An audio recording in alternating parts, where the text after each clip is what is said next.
daily basis, that's the mental battle. It's not even just the dual meets. It's the day-to-day practices, the training, the diets, the studying, whatever you want to whatever you want to do to separate yourself as a better wrestler.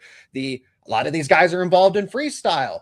Not all the Iowa wrestlers they partake in the freestyle. They go there, they train, they get stronger. They're folk style primarily, and then you don't really see them on the freestyle circuit. So just kind of weigh all of that together.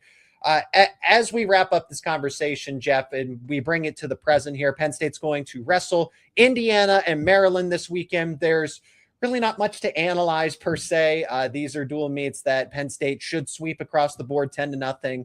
Indiana and Maryland, just not the best competition in the Big Ten Conference. But Penn State does get a gauntlet soon enough between Nebraska, Michigan, and Ohio State all back-to-back. So that will be exciting. But looking at the rankings presently here, there are 6 Penn State wrestlers that are now number 1 overall.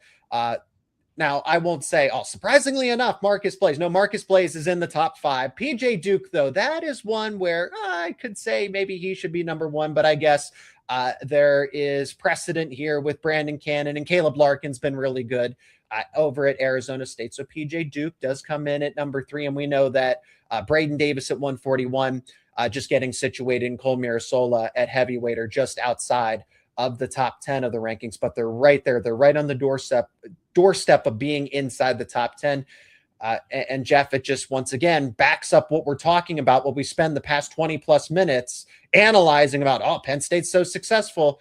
And here we are, Penn State having 6 number 1 wrestlers, and then just 2 inside the top 5, and 2 just outside of the top 10 at 11 and 12 respectively.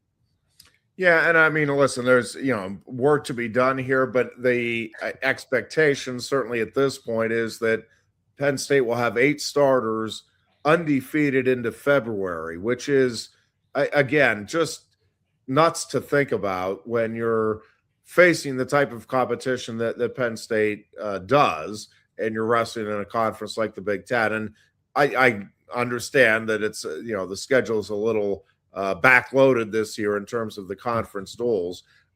It's still 8 wrestlers undefeated going into the final month of the regular season.